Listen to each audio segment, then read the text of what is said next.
Okay, good morning, everyone. We're going to go over today the work and power problems from Monday. Go over the answers here.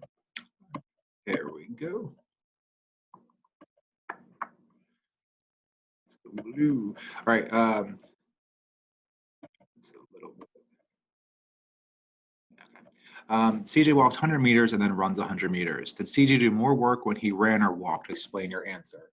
So the first one, it's the same. I don't even know why I'm writing same, but that's cool. Same. All right, why is it the same? Well, work is defined by force times distance times cosine theta. There is no angle here, so we can get rid of cosine theta. So it's force times distance. Well, CJ's force is his weight. So he doesn't change weight throughout the two problems, so his force stays the same. And he does the same amount of distance both times. It's always 100 meters.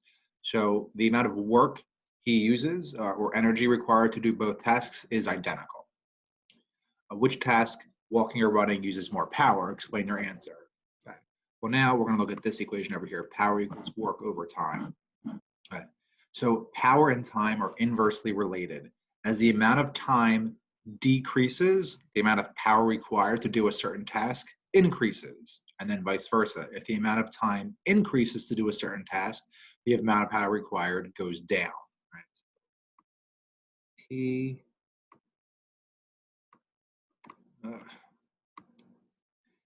and oh my god, T, let's try this again.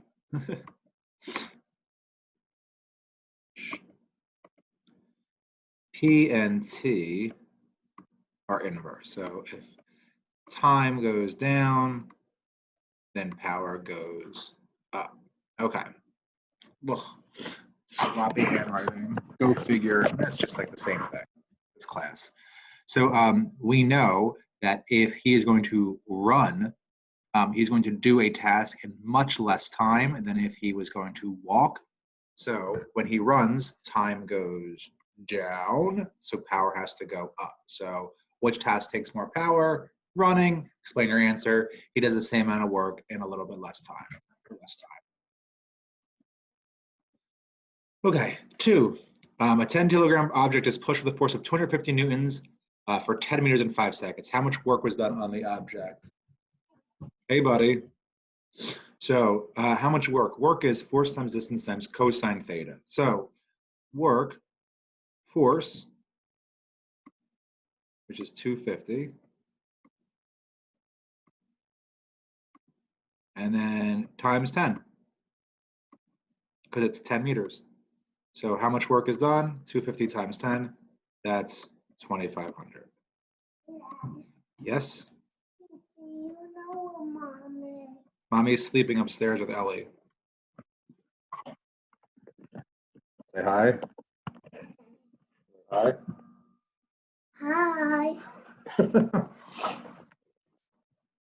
right. How much power was used? Well, to solve for power, we're going to take our work, which is 2,500. All right, and then we're going to divide it by our time, which is 5 seconds. So 2,500 divided by 5, and we would get, God, my mouse is like frozen. I am so sorry. 500 watts.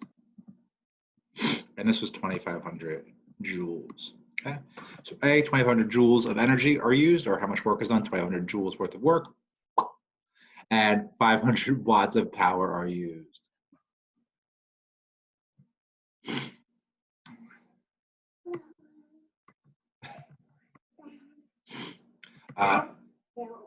That's silly?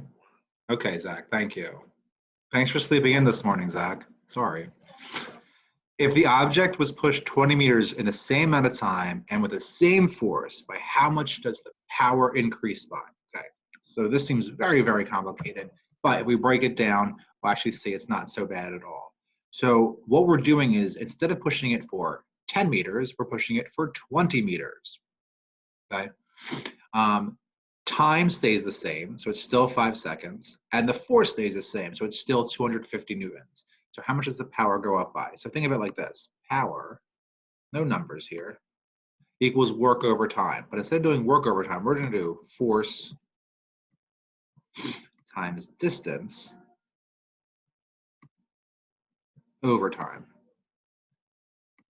Okay? And now let's look at it like this. In this problem, all right, our distance increased by twofold. So I'm going to multiply d by 2 because it's 2 distances or twice the distance. All right. The force stays the same, so I'm going to cross force out because we don't need to worry about it. If it stays the same, it's constant. And time stays the same too, so I can get rid of that. So by how much does the power increase by? Well, the power went up by 2 times because if the distance increased twice and everything else remains the same, then the power also has to increase by the same amount, twice as much. All right. 3, an object is pushed for 10 seconds with a force of 20 newtons and uses 50 watts of power. How much work is done? Okay, so for the first part, we're going to actually work backwards. So power equals work over time, or 50, which is our power, equals work over time. And our time is 10. So to solve for W, we just multiply. We get 500 joules of work. How much force was used? Well, this is just a mistake. It should say how much distance was used. How much force was used? It's the answer. It's already here. It's 20. Duh. My bad.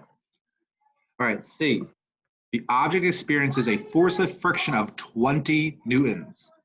How much force was the object pushed with to achieve the net force required to move the object? The net force is the answer to B. Okay. So what we're saying is, when you push this object, you are doing net work or net force because it's the overall force on the object or the overall work being done to the object. So in C, we got to go back to drawing a quick little box here. If you're pushing this to the right, we'll call this FA. Okay. And then we know friction always opposes us, so we'll make friction go to the left. We'll call this FF.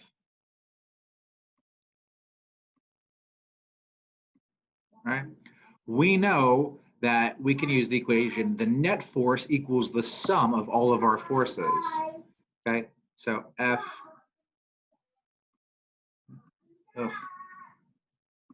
net equals, and then because they're going opposite directions, we're going to subtract them. So we have FA minus FF.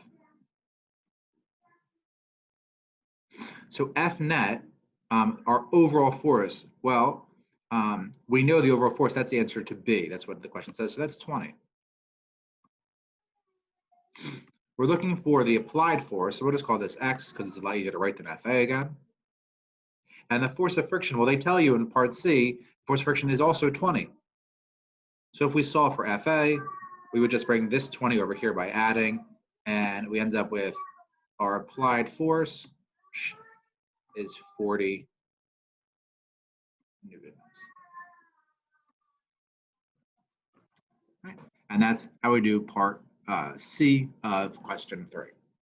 All right, so those are your answers. If you guys have any questions about any of them, let me know. Good luck on your lab today, if it's Tuesday, and if you're still working on it and it's Wednesday, Thursday, or Friday, make sure you get it done by Friday.